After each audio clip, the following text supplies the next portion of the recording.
All right. Hello and welcome to the Back Catalog Listening Party. My name is Mother Banjo. My name is Anthony Ihrig. And we are your hosts for this weekly musical happy hour where we usually invite different guest artists to talk about old recordings and share a drink with you all and just enjoy listening to some great music and hearing the stories behind the music. And today is a special episode. You might have noticed for some of you regular listeners out there that the theme music was a little different today.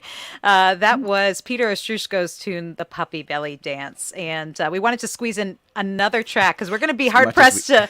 We're having some trouble deciding what tracks to listen to today, so we thought we'd squeeze in another by substituting Anthony Ihrig's lovely composition, which is our regular theme, for Peter Ostroushko's. And it looks like Alan from Dallas, Texas says, "Ooh, can Peter do my on hold music?" Well, yes, if you buy that record, I bet you can make it your on hold music. So, but anyway, welcome to the Back Catalog Listening Party. If you're new to the show, throw in the comments where you're listening from. If you're having a beverage as part of your kicking off your weekend, a lot of folks tuning in. Oh, nice, hey, Anne. Yeah, that's my neighbor. Nice. And we have folks tuning in from all over the place. Steve and Lisa Winters from Connecticut. Folks listening from all over. So thank you so much. And some of our past back catalog guests like Nate from Trailer Trash joining us as well. So thank you all so much. Tony, what are you drinking today? Well, in honor of springtime, I am going to the Utapils Brewery here in Minneapolis for their Springbok. It is that time of year. I'm feeling it. And a little nod to our good friend and Patreon supporter, Chris. Nice. Well, I was feeling conflicted. So I had it on good authority that I think Dean was the one who told me this, that Peter Ostroushko's preferred beverage was black coffee. So I have a mug of black coffee right here. So, but then also I knew Eric Peltoniemi, former president of Red House Records, was joining us, and he is a tequila aficionado. Now I'm not going to mix the two because that seems like a bad idea. But we'll see how the show goes. I might have to stick with one or the other. We'll see. We'll just see what happens during the show. So, but anyway, cheers to all of you. And as I mentioned, Eric Peltoniemi is joining us, Rich Dworsky and Dean Magraw, all people who knew and worked with Peter in various capacities. And I'll let them introduce. First of all, tell us what you all are drinking. So, Eric, why don't we start with you? Well, this is kind of odd because I have that reputation for being a tequila drinker, but I haven't really drank hardly any alcohol since the beginning of the year, and I've lost a lot of weight. So, well cheers to that. Good job. So anyway, but I thought I'd break the fast today. I'm drinking a little, what's the name of it? It's the French apple brandy that Maigret, the detective, always drank, like Calvados. I have a little bit of Calvados. Nice. Yeah. Nice. Oh. And so Eric joining us from St. Paul. Rich, where are you joining us from today? I'm joining you all. He's already got started. I am in beautiful Wayzata, Minnesota. Nice. And the teetotaler of the bunch, I am drinking green matcha tea with oat milk. And here's to you. Yes, nice. And speaking of Peter with his coffee, I remember, almost every rehearsal when he would ring my doorbell, he would have his mando and his fiddle on one hand and his cup of coffee in the other. That was standard. Yes. Dean, what are you drinking? And you're over in St. Paul, right? St. Paul, matcha gyokuro. Oh, more matcha. It's a matcha kind of day. Nice. Oh, good. Well, cheers, everybody. Cheers. And cheers to all of you for coming out.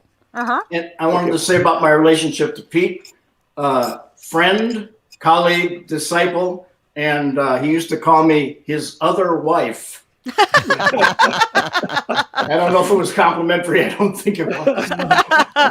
And some might remember that Dean actually was one of our earlier guests on the show last year as well. So it's great to have him back. And then joining us for the first time again, Rich and Eric. And Rich, tell us about your relationship with Peter.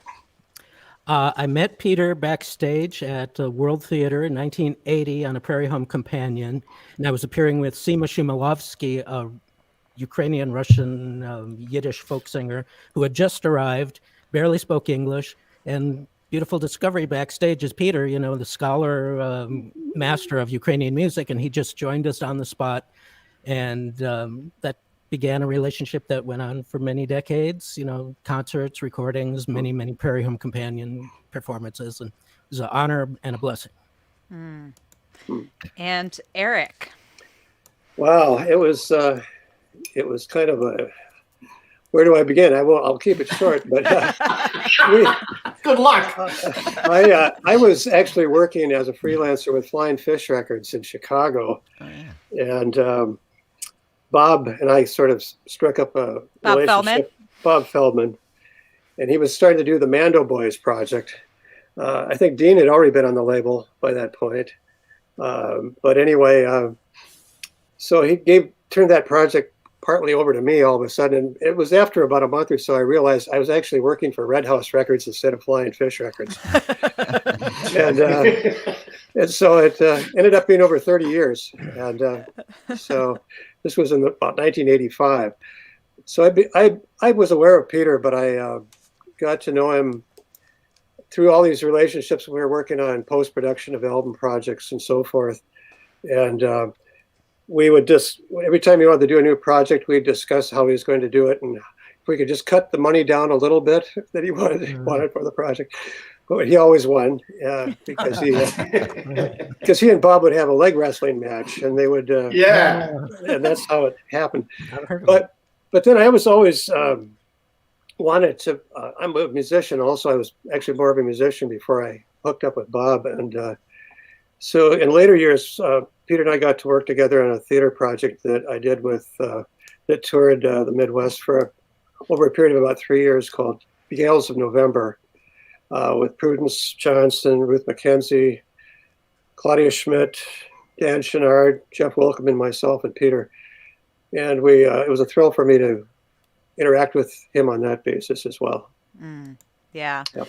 And you said you probably got to know Peter around 1985 or so. And this album that we're going to revisit today on the Back Catalog Listening Party came out about 10 years later, 1995, Heart of the Heartland. And I think, and actually one of our regular listeners and Patreon supporters, Anne, it was actually her brilliant idea to do this special episode paying tribute to this record, because for so many of us, this is kind of the iconic Peter Ostroushko record with just music that was used in, Ken Burns documentaries. And my sister used, I think, Heart of the Heartland to walk out for her wedding march. So, I mean, I feel like these tunes are really with us in a lot of different ways. And we hope that if you're listening out there during the show, a lot of folks are commenting. Please share your memories of Peter. If you have questions about these sessions or the tunes we listen to, throw them in there. This is really meant to be a community space to remember and honor Peter's music and share some of those great memories of him. So, without further ado, though, we do have a ton of music to get to. Yeah, so I want to dive into the first tune. And this is although I said we had much conversation about which tracks to play, because it's impossible to encapsulate all of Peter's music and his virtuosity in like 4 tracks or however many we're going to get to today. But this one tune everyone agreed on. Everyone wanted to play this. And I think because it captures something really special about Peter's music and playing. So this is called Seattle, the Fantasy. We're going to talk more about it afterwards, but let's dig in. All right.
Wow. Peter Ostroushko with Seattle. And yeah, that's pretty epic. That's what starts the record, folks. I just want to put that out there.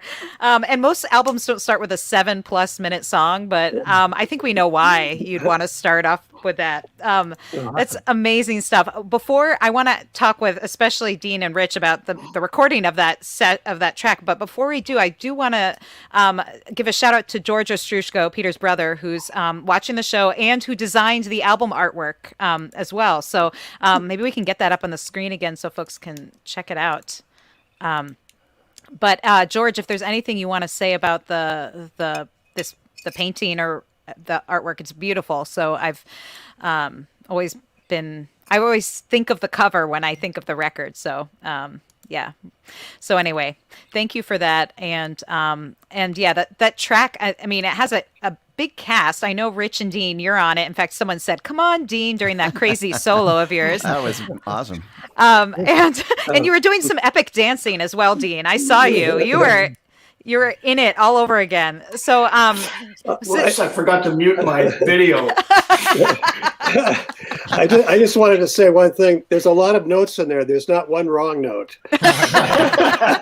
Which is hard with so many people, although not with that kind of talent. So, so But Dean, go ahead. I just wanted to I don't get out of this, but I just wanted to say Peter's relationship with both Rich and Dean was so beyond just collaborator. It was a very heartfelt, and so I think that's what that energy is all going on in that song.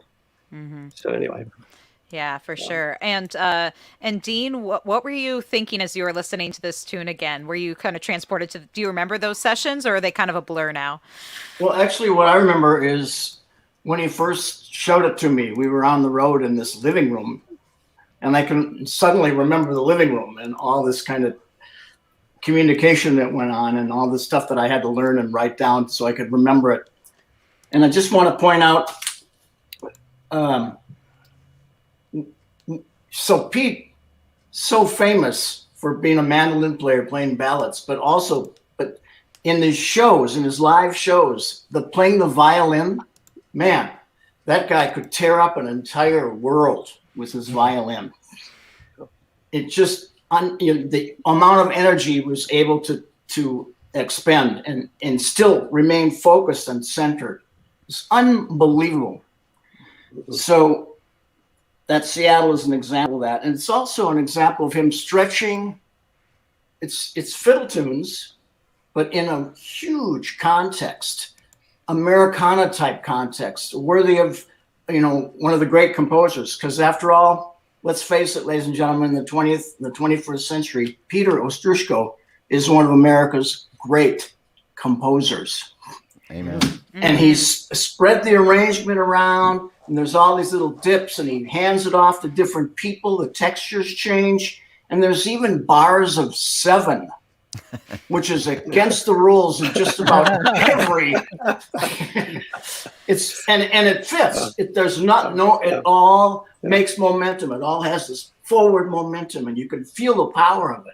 And I defy anyone to stop their body from moving. It's in some place when they're listening to Pete play the violin. There you go. That's it.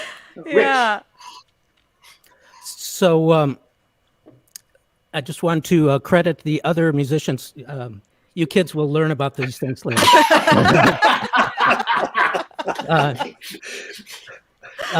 We had Mark Anderson on percussion, Gordy Johnson on bass. Excellent. In addition to me and Dean. Dean, what a fabulous solo. All these years later, I'm going, whoa, Dean Magraw. Awesome. We got a picture here. Is this the band then that was... That was one of the bands that toured. That's he called it the Heart of the Heart, or the Heartland Band. There is Mark on the far right, Dirk Framath, Ruth McKenzie, and Joel Sales. Peter spread the love around. A lot of us were very fortunate to work with him. Yeah. I want to, Dean covered a lot about the description of this tune. A lot of people talk about Americana, and that seems to like pigeonhole a very small amount of chords, small melodic vocabulary to use. And I dug out some of my charts, and you can see 3-8-2-4, 3-8-2-4, like people are talking about things that you don't usually do in fiddle tunes. There are those two beat foot stomping sections, but also if you listen closely, you'll hear him doing that Irish Scottish triplet thing. Just flawlessly. That takes a lifetime to master. To do it without, struggling. And some of the chords were almost like Pat Metheny and Lyle Mays, exploring a little bit of that fusion thing.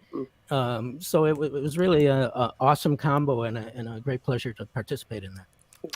Yeah, beautiful stuff. And if you just tuned into the back catalog listening party, today we are paying tribute to Peter Ostroushko, who left us far too soon, but left us with a lot of great music. So we're paying tribute to his 1995 release, Heart of the Heartland, and joining us today, Rich Dworsky, Dean Magraw, and Eric Peltoniemi, all of whom worked with Peter over the years, and including on this project. And again, if you have comments, memories of Peter, feel free to throw them in there because we would love to hear from you. Yeah, lots of comments here, and it's kind of a who's who of amazing musicians too. I didn't go through here, but I'm like, oh, what? Oh, I mean, clearly, yes, one of the most, like Dean said, just one of the greats of our generation, and yeah, and such a generous musician as well, and yeah. So, what I was curious about is where did you record this? Maybe I'm jumping on Tony's question because he's always the studio guy. Where did you record it? And did you record any of these sessions live, or did you layer on the tracks? Because I would imagine this would be a hard one not to do live. But can I give a shout out to the engineer who recorded and mixed it, Tom? Yes, Tom Mudge at Studio M, which is the 4th floor of Minnesota Public Radio studio. It's a great studio. Beautiful studio, beautiful equipment. But Tom loved Peter, was very proud to work on so many of his records. And you can feel that. And it was a rare thing these days, especially during COVID. You see person starts with a basic track and then you send a file, through Dropbox to somebody else on the other part of the country. And, it comes out okay, and you hear the musicianship, but there's nothing like a whole bunch of people in the same room making music at the same time, with a competent engineer capturing it all. It's pretty stupendous. Yeah. Rich, did you layer on that organ? Was yes, that added? Yep, okay. That was an overdub. So the basic track was with piano? Yep. Okay. Good ear. And speaking of great engineers, Doug Lohman, I see, one of our great live sound engineers, is tuning in. And Penny had a great comment too.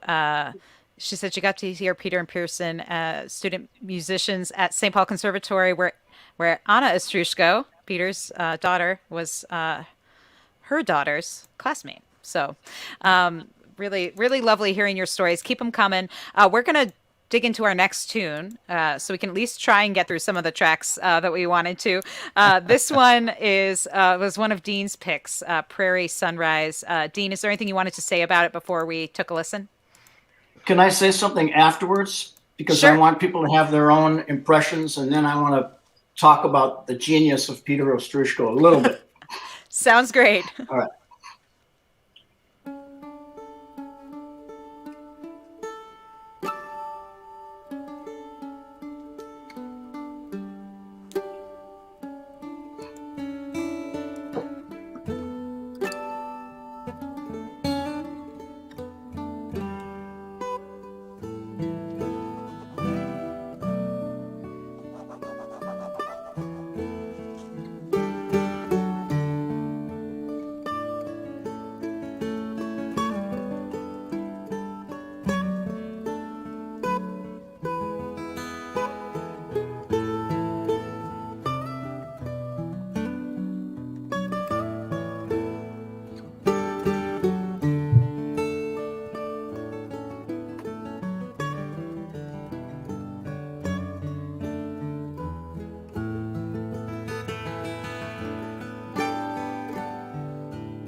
have to wait for that last Mando note. That was Peter Ostroushko, joined by Dean Magraw on that tune, Prairie Sunrise, from Peter's 1995 album, Heart of the Heartland, which we are revisiting today on the Back Catalog Listening Party, paying tribute to Peter's music. And a special shout out to his family who is tuning in, Anna, Marge, and his brother George as well. So thank you all for being with us. Feel free to keep sharing your memories and of people sharing their memories of seeing Peter play and listening to his music. I know Alan said Dean Grissman was Saturday night listening and Sunday morning was Peter Ostroushko. So yeah, that tune Prairie Sunrise is just amazing, Dean. But I want to hear what you remember of this track or what you think when you listen to this. He's muted. Oh, you're not anymore. You're muted. You're unmuted. This piece of music so many times with Pete live, and it was never the same, and it was always the same. The magic of Peter Ostroushko's compositions and the way he played them. Incredible. I also want to, before I forget, that's Diane Tremaine on cello. Am I right, Rich? Will you check that? I think it's Sarah Lewis. That's what I meant to say. Sarah Lewis on the cello. So, cinematic. Prairie Sunrise. We start, it's kind of misty. The light's starting to change. We're looking at the prairie. Kind of this thing starts to happen, and then the first melody happens. And you can feel just the tip of the sun coming up. And then you get to the interlude, and it's now definitely piercing. And then the second iteration of the melody happens, and it's definitely rising. And then right when it breaks into fully free of the horizon, it's the bridge, and it goes up to the 4 chord. Sorry, music theorists and all that. But it's a really low note on the cello. It's down there, whatever. Rich can sing the exact note. But suddenly we're going between chords that are in the key, the original key. But also there's this transformation happening, this magical transformation happening in how he constructs the harmony. And it lifts, it keeps on lifting, keeps on opening up. The light keeps spreading out until finally we do a little drift down, and you think we're going back to the original key, but we're not. We're staying in that key, and then it's full noontime light or whatever, just light everywhere. The sun has risen, and it's just, I mean, it's beyond beautiful. And it happened night after night after night. And people can feel it. Everybody's got their own interpretation, and mine evolved, obviously, but it's in the name, Prairie Sunrise. Amen. Yeah, Amen. It's interesting you mentioned the cinematic aspects of Peter's music, because I mean, I think we can all hear that in every piece that Peter has done, but it's no wonder that, you know, Ken Burns and then later for that TPT series, The History of the Land, you know, that they were using Peter's music to score these things, because he really had a sense of that. And it seems like all his music seems very rooted in place as well. Yep. I mean, You could just use the music alone. You don't need the talkover of the Ken Burns. It's like the music. No offense, Ken. Very true. Very true. And yeah. And Peter also, you know, had such a, you know, I saw some of his family, you know, speaking in their native tongue, but, you know, Peter always liked to talk about his family and his roots. And that seemed like a big part of his music as well. absolutely. So the next track, before we move on, I did want to mention that because we got to see Peter's amazing mandolin, or hear his, I guess I was taking on Dean's cue. I could see it. I could see Peter's playing. But his great mandolin playing is that MacPhail Center for Music has established a mandolin program in Peter's honor at MacPhail Center for Music, a great neighborhood music school here in Minneapolis. And if folks want to support that, they can make a donation towards that at mcphail.org. So that's a great way to honor Peter's memory and his legacy here in Minnesota. And he, of course, was an avid teacher. So I know this would mean a lot to him and his family. There's a link now in the comments, so you can click on over after the episode. Yes. So we're going to actually move on to the title track of the album next, Heart of the Heartland. And this, I didn't know this until Dean told me this week when we were talking about the tracks and what order to put them in. But Dean, you said that this was always number 3 in his sets when he performed live. Usually, he would actually place it in the heart of the set. And if he did it in the second set, it would be the third one in the second set. Now, not always, because not every show is the same length, but that was typical. That's interesting. You know, I always thought like there is something about the third song of a set, and I've never heard it articulated before. You know, the first one, people are still getting to their seats. The second one wakes them up, but the third one, you really get their attention. Yep. That's now they're vulnerable. Yep. Yep.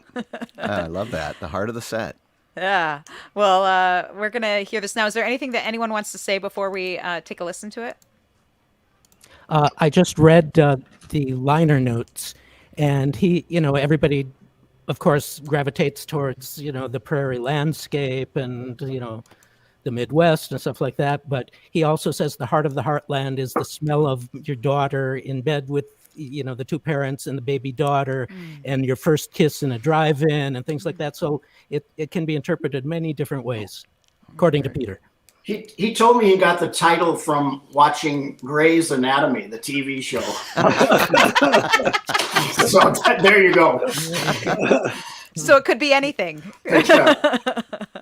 All right. Well, let's give it a listen. Peter Ostroushko, Heart of the Heartland, here on the back catalog listening party.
Peter Ostroushko, Heart of the Heartland. I think a lot of folks have the waterworks going during that tune. Yeah.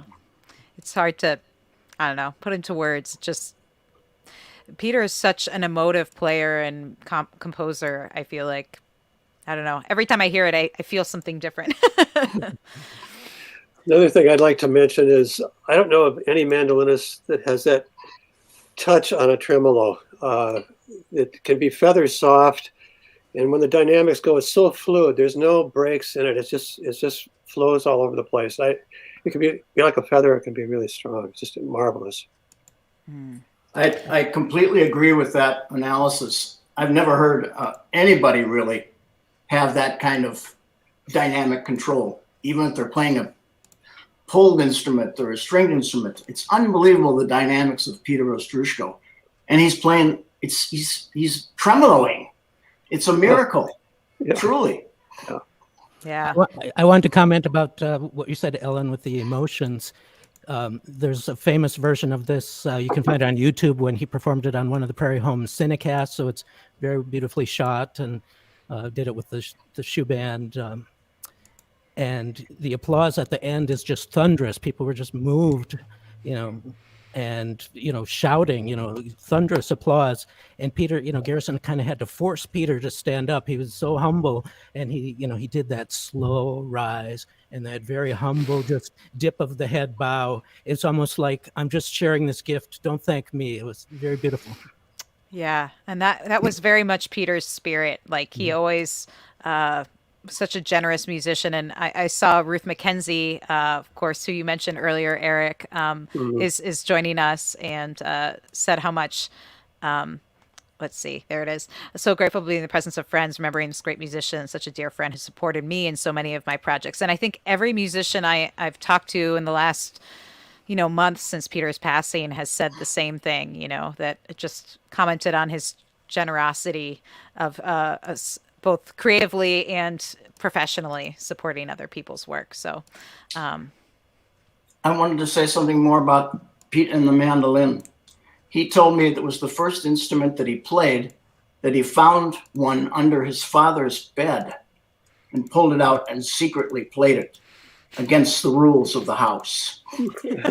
And when he got involved with mandolin, I don't know, George will know the age, maybe, I can't remember, but when he told me, this is what he told me, that his connection with the mandolin was the deepest of all the instruments, and he plays more than just guitar, mandolin, violin. He plays the piano, and he can play all kinds of other stuff too. But when he was feeling sad as a youth, when things weren't going the way he wanted to, or there was something troubling him, or he needed some advice, he would go to the mandolin. And you can hear that, how he plays every note. I mean, there is no, back to what Eric said, there's no more nuanced mandolin player in the history of mankind. I went too far that time. No, I agree.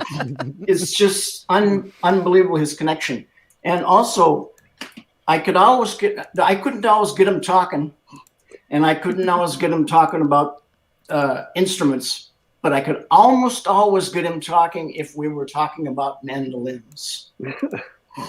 And not just the instrument or the history of an instrument, although those happen too, but also how he felt about it and what it meant to him. Yeah. And, George, I haven't seen him say what age the mandolin happened, but he said that he bought Peter his first guitar at age 12, and they formed a band at that stage. And the Butterfly Revolution was the name of the band, he says. And he said that even then he could tell he was destined for greatness, but George says he was just the vocalist. Yeah. And Pete's dad was mandolin player in a band called, and excuse my Ukrainian, it's way off, but Cherivnaki, which is the Enchanters.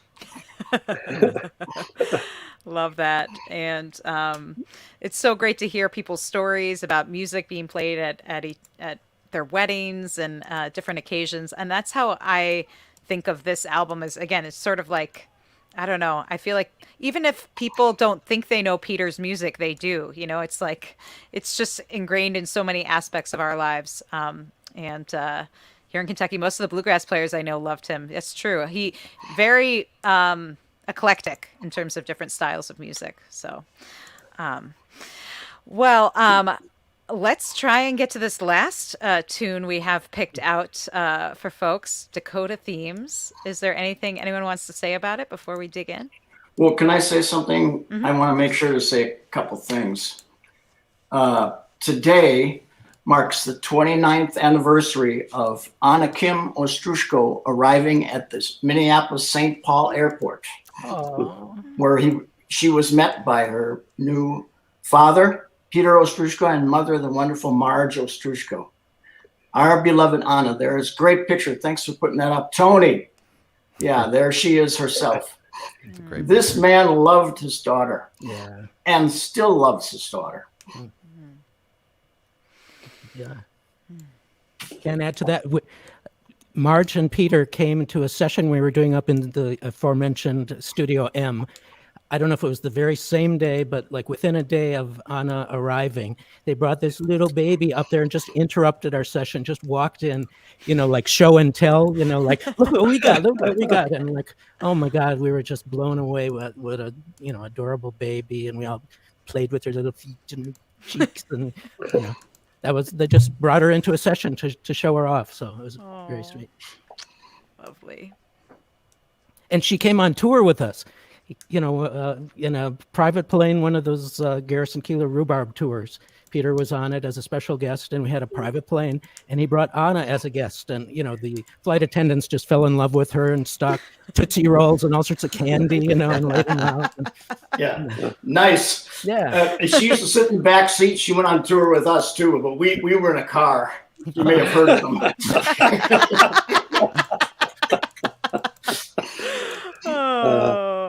Well, this is so wonderful. It feels like a family reunion here. So great to have you all join us as we remember Peter Ostroushko here on the Back Catalog Listening Party. If you're new to the show, we do this actually every week and revisit old records. Well, we don't do this every week. This is really special to have Rich, Dean, and Eric here to talk about these Heart of the Heartland sessions and remember our good friend Peter Ostroushko in this way. So we're going to dive into this last track, and then we'll chat more about it. This is Dakota Themes. I was just going to say, this tune functioned as almost like a demo reel of his compositional virtuosity and variety. The first one is strings playing this plaintive theme, and then, more instruments are introduced, and then it kind of turns into a, bluegrass at the end. All right, let's give it a listen. Dakota Themes on the Back Catalog Listening Party.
And that's really the end this time, we think. Dakota Themes, Peter Ostroushko here on the back catalog listening party. And I love, that there's enough of a pause before that last section. It's what, as a DJ, I would call the technical name a psych out, where you're like, I thought I had a couple minutes left. And, but no, great tune. And as you said, Rich, I mean, this really does show the versatility of Peter's music and playing, and it's so great to revisit today. Can I talk about the pause just for a second? Yes, please do. Peter was a great man for silences. He was a great man for silences, and that's a very deep discussion. I'll just say that sometimes when he talked about it, he referred to it in terms of an old American marketing strategy. The pause that refreshes. And he was not ashamed of silence. This is very true. My memories of Peter, I got to work with him a little when I worked at Red House Records with Eric, and I remember when Peter would call into the office, you'd say, "Hello, Red House Records," and all you'd hear is. And then you were like, "Oh, hi, Peter!" Like you knew it was Peter before he said it, because there was just like kind of heavy sigh and a long pause before he decided to say, who he was and what he was calling about. But yeah, you're right. Peter was not afraid of taking his time, which I think made his music all the better for sure. Is there any other thoughts about that track in particular? Can I just Rich? also credit, there was a different cellist on this one, Cecilia Rossiter. And David Bullock was the additional violinist on that first section. So I just wanted to make sure I got in there. And on the very first track, Bruce Kernow played the harmonica. Yes. Woo! Excellent. Well, and speaking of that first track, again, we did we used the Puppy Belly Dance, one of the tracks from the record, as the intro. And I do want to give Dean the opportunity, or any of the rest of you, if you want to take a stab at it. There was a great introduction that Peter always gave that tune when he played it live. I don't know, Dean, do you know it? I was there. We were having dinner in Charlottesville, Virginia, which in those days was a beautiful college town. It didn't have any of the, anyway, I guess it still is a beautiful college town. Anyway, Charlottesville, Virginia, and we were in the company of wonderful people, and they had made us really great food. And one of the people who we, connected with every time we were down that way, which we were down a lot, Kathy Peterson, or we called her KP, is a slight woman, and she was eating, and at one point, sort of 2/3 of the way through, she put down her fork and her knife, and she pushed back from the table and said, "I believe I have a case of puppy belly." And that got everybody's attention.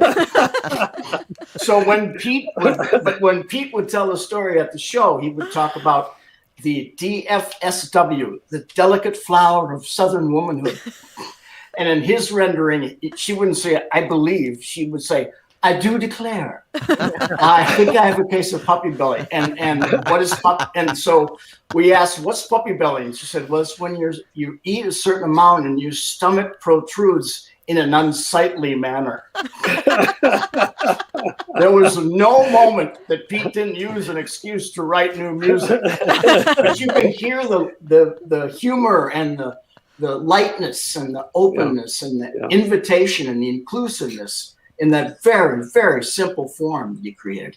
Oh, yeah. And Absolutely. well, I love to, by the way, I think during this time of COVID, where many of us are at home a lot and maybe eating a lot, I don't know. I feel like I'm a constant state of puppy belly.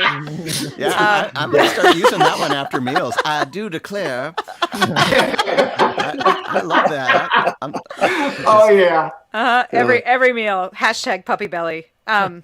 Anyway, if you missed the Puppy Belly Dance or any of the tracks, or you want to hear them again in higher fidelity, then maybe you're listening on your phone or while you're making dinner or whatever you're doing on your Friday, I highly recommend you get the album and listen to it in the high fidelity. It's available on CD through Red House Records, Compass Records, and also through Peter's website right there, peterostroushko.com. All the the records are available, and including this one, The Heart of the Heartland, that we've been revisiting today. And it's, again, the recording quality is just amazing. If you're hearing it the way we're hearing it. Yeah, it sounds so good. Yeah, Ellen, would you mention the GoFundMe for the? Yes, we shared it earlier, but we'll put it on the screen again, and it's also in the comments. There is a link to help Peter's family with final medical bills. There's a GoFundMe, and that link again is available there. And we'll also make sure it's out there on the socials as well. So anything you can do to help would be very much appreciated. Since this kind of feels like Peter's musical family gathering together today. So if we could help his very family. Special. We want to make sure we thank everybody who was tuning in from out there on the internet. So many friends and family. We really, this is what this show was all about, was to bring people together over music, and Peter really did that. And I want to thank Dean and Rich and Eric one more time too. Dean, yes, sir. I want to say, I love how you raise your hand, Dean. I like that's You're great. so well behaved. Yeah. Yeah.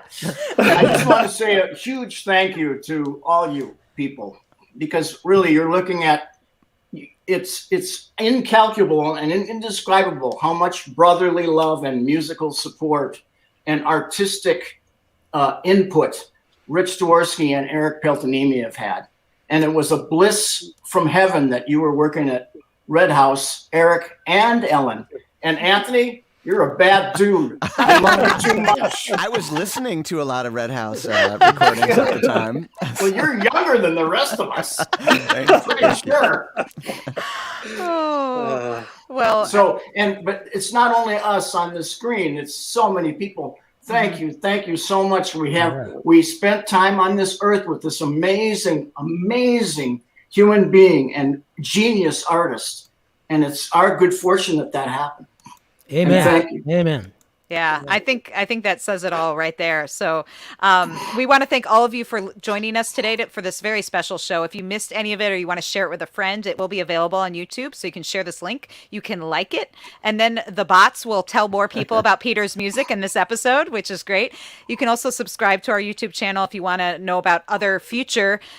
We do this every week at Friday at 4. Again, not always with Dean, sadly, with Dean, Rich, and Eric. But we do invite. But all three of you are welcome any Friday Yes, you want. yeah. Oh yeah. But some of our past catalog guests, many of whom have actually played with Peter, are also joining us today as just part of the party, and we hope that you will join us again next week. I can't remember what's happening next week, but if you like our Facebook page, you can find out all about it. And we also want to thank all our Patreon supporters that make this show possible every week. And we've been doing this exactly a year. This is our 52nd episode 52, today. Yeah. Got us through this whole Exactly. Oh wow. So we want to thank Penny, Anna, Linda, Bevan, Connie, Vaughn, Alan, Chris, Alex, Becky, Galen, Peggy, Joe, Jim, Beverly, John, Fred, Tim, and Sarah, and maybe you if you want to support the show.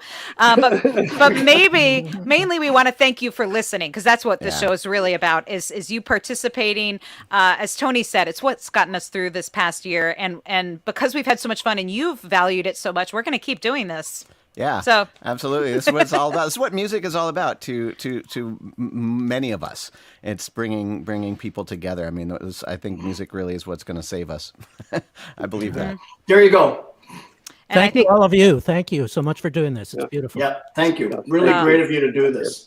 Thank you so much. Everyone Ellen, you had this idea that maybe we should just go out the same way we came in. And I thought that was a great idea. With Puppy Belly. With Puppy Belly Dance. Now that everyone's got the story, I do declare Dean Magraw will be continuing to do his dance during this. And if that's cool with you guys, why don't we just play that out and we'll click off after that. Feel free to keep writing in the comments. I enjoy what you bring to our show, but I also love watching you guys interact with each other. Seeing people connect for long distance is very special. So keep chatting in the comments and keep chatting to our wonderful guests. Thanks again to Dean, Rich, and Eric. And on behalf of Ellen and I, thank you. We'll hope to see you next week. And let's go out with the Puppy Belly Dance.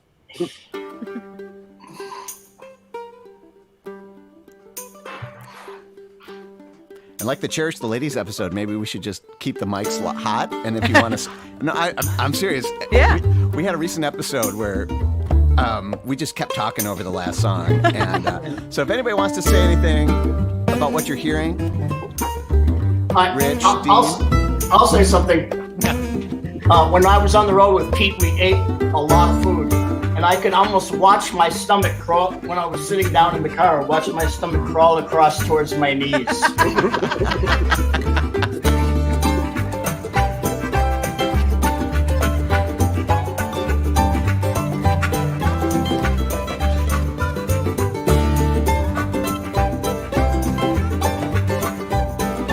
Mr. Fun asks, will it be replayed? Yes, sir. You can go to YouTube, Back Catalog Listening Party, and replay it.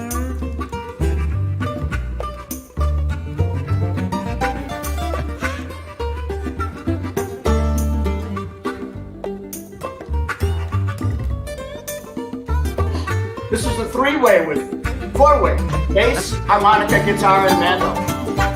Yeah. Now it's like a real show. We're talking over the music. I love it. This tune shows the funky side of Peter. I love this. Remind me again who was on harmonica? Bruce Bruce Curnow, Curnow. the Creeper. Bruce Curnow, the Creeper.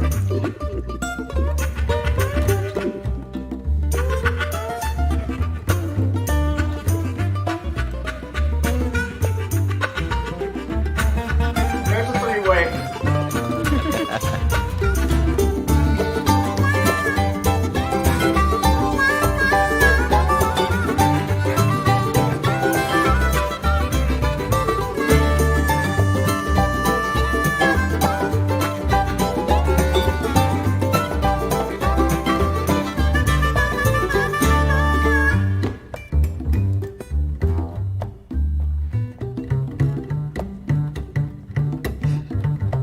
Gordy Johnson. Yeah.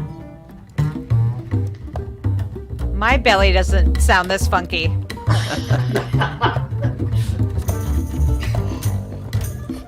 More beans, Helen.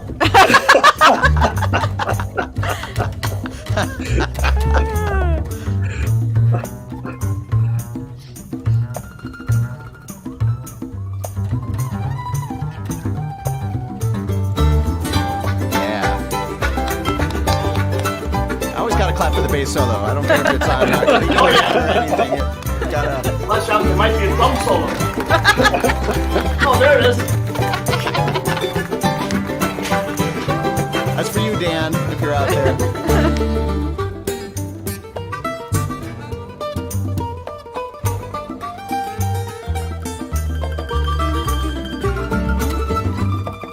We're in the playground.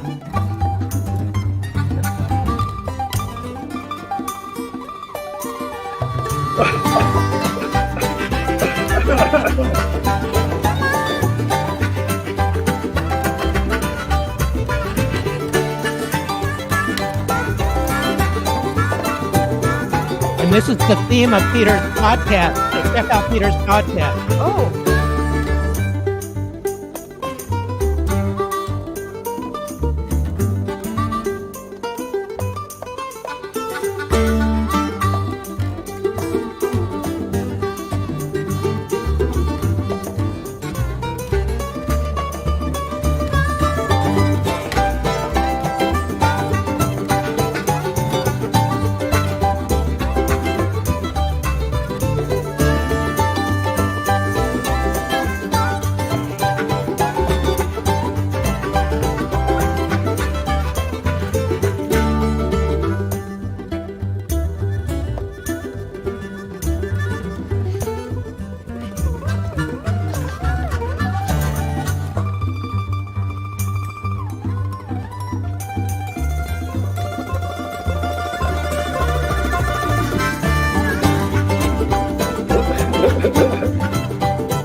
Thank you all so much for Yeah.